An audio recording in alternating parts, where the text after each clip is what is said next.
Okay, so like I was just saying, so we have a bunch of setup stuff. Wait, gosh, in fact, all of this is set up. Just defining what we mean by,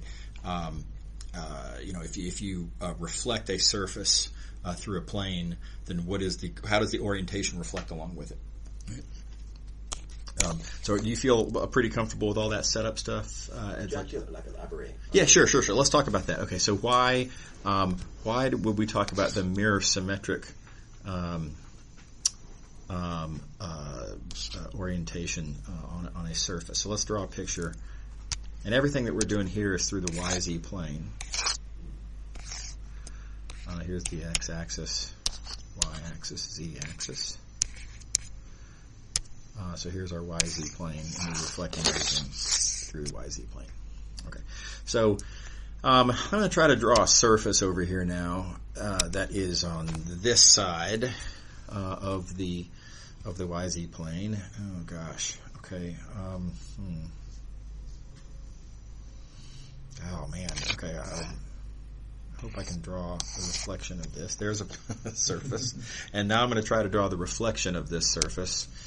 And it's going to be over there.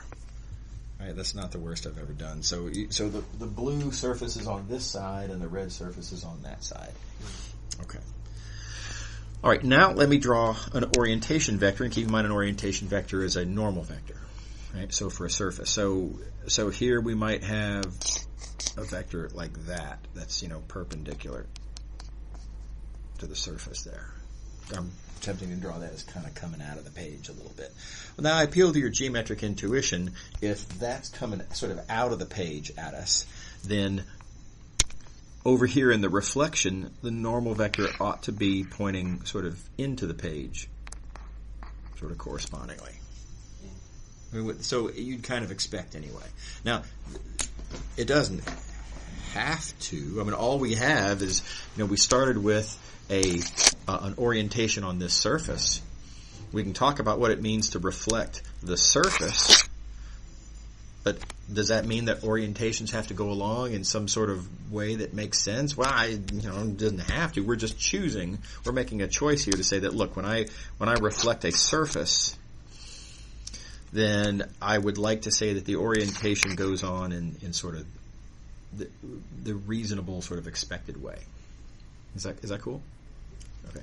So in other words, the alternative would be to say that, okay, for this red surface, we could define it like that. And wouldn't that seem like a weird choice? It just doesn't seem like that's the way that reflection, it's not how a reflection ought to work. Okay.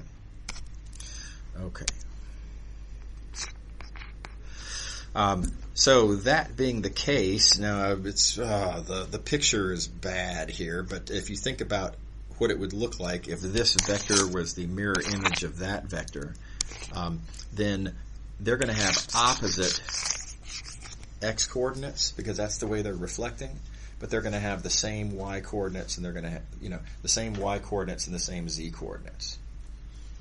So that's all I meant by this. That if you look at the reflected,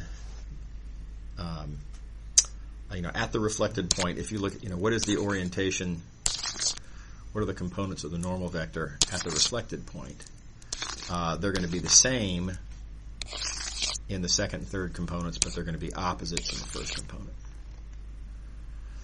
Yeah? Okay. So now this is just, I'm calling this mirror symmetric because this is what, if you were to take that surface and that orientation, that normal vector, and if you were to look in the mirror, that's what it would look like in the mirror. Okay. All right, so now a similar thing for curves. So let's draw that picture, and that's an easier picture to draw conveniently, so let's get rid of this. This doesn't work out very well.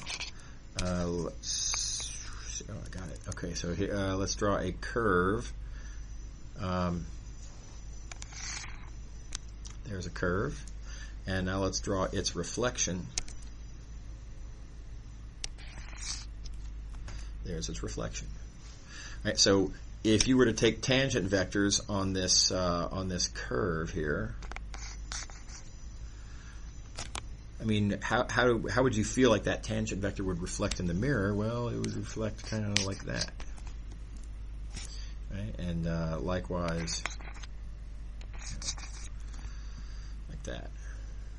So let's define that, when you have an oriented curve, and you look at the reflection of that curve, let's define the orientation on this reflected curve to be the one that, like as I have drawn here, gives you tangent vectors that are mirror images of the original tangent vectors. Yeah, seem reasonable? Okay. All right. Okay. So let's see. Let me erase all that junk. All right. So now the question that we're dealing with. Oh, so, various other equivalent conventions about reflections of different kinds of orientations. Okay. There's a bunch of discussion in all of this. Just conventions. Okay. So now we're supposed to look at a curve. Take the reflection of the curve and then ask, well, what's the boundary of that reflection? Remember, we have certain rules about, if you have a curve, an oriented curve, what's the boundary and what's the orientations on those points? Okay.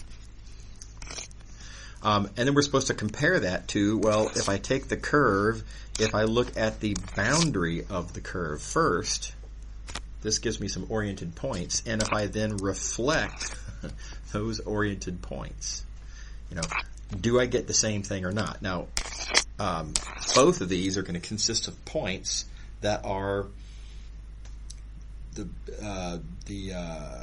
reflections of the boundary points of the curve. And the question is, do the orientations go the right? Do they go the same or do they go differently? That's what we're trying to figure out. Okay.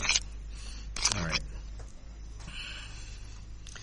Now, importantly, we're starting with a symmetric curve. Let me explain why that's important. The question wouldn't make any sense in this context. If I were to look at this context, we'd be looking, let's see, where's my, maybe I can fit this all in the same. Yeah, here we go. Let's call this my curve C. That's the reflection of C.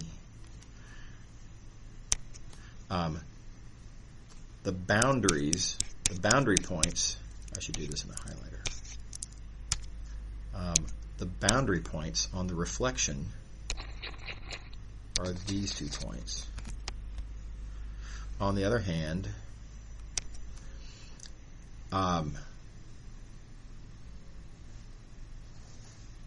let's see here. What's going on here? Reflection of the boundary.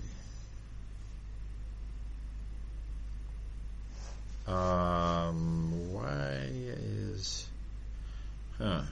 Well, okay. So let me just go straight to what the question is asking. So we have a curve that, by being symmetric, we have a curve that is its own reflection. So now we have an artistic challenge here. Can I draw something that is its own reflection here? So, in fact, let me use green here. So this is where it goes through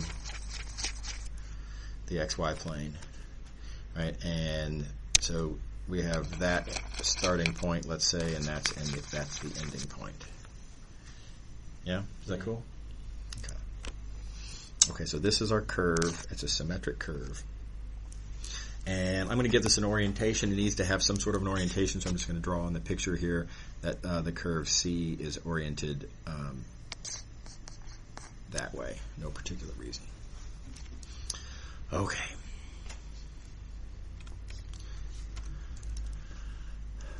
So let's look at these things one at a time and see if they're the same thing.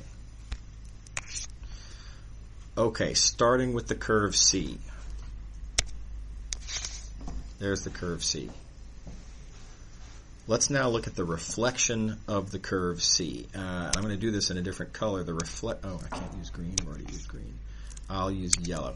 The reflection of the curve C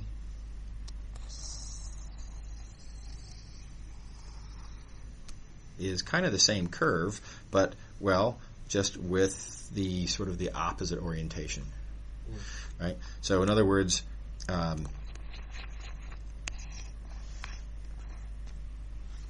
for mirror reasons, the reflection of that was that. Right, so the blue curve with the blue tangent vector reflects to the yellow curve with the yellow tangent vector. Okay. So now let's look at the boundary of that reflected curve. So the reflected curve is in yellow. I'll leave that. The reflected curve is in yellow. Now let's look at the boundary of that reflected curve. The boundary consists of, well, these 2 points. Oh, sorry. These 2 points.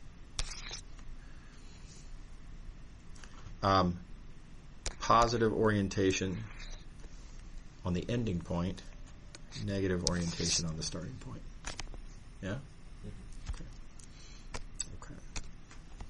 Okay, so that's the answer to our, that's sort of the left side of the possible equation here.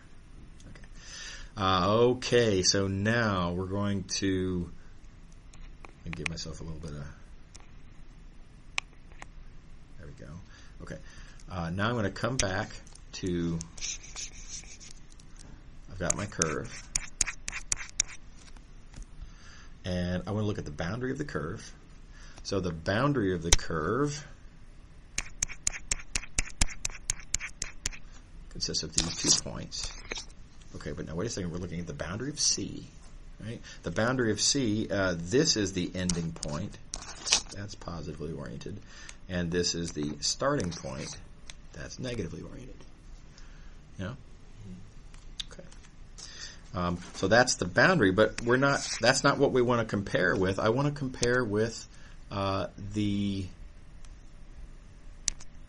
reflection of that boundary. So what happens when I take these 2 points that I have highlighted in purple here? So this one positively oriented and this one negatively oriented. What happens when I reflect those points? Well, when I reflect those points, I am going to get this point again, but as the reflection of that one, which was negatively oriented, and so I'm going to get this point negatively oriented. Right? And what about this point? Well, that's the reflection of that point, which was positively oriented. So I'm going to get that point positively oriented. Okay. And so the punchline is the 2 things that I was supposed to compute, as you'll recall, were this, the boundary of the reflection was these 2 points, oriented as given, and the reflection of the boundary, same 2 points, oriented as indicated. And are these the same? Well, yeah, they're exactly the same 2 points with exactly the same orientations. So yes, they do have the same orientations. Does that make sense? Yes. Okay.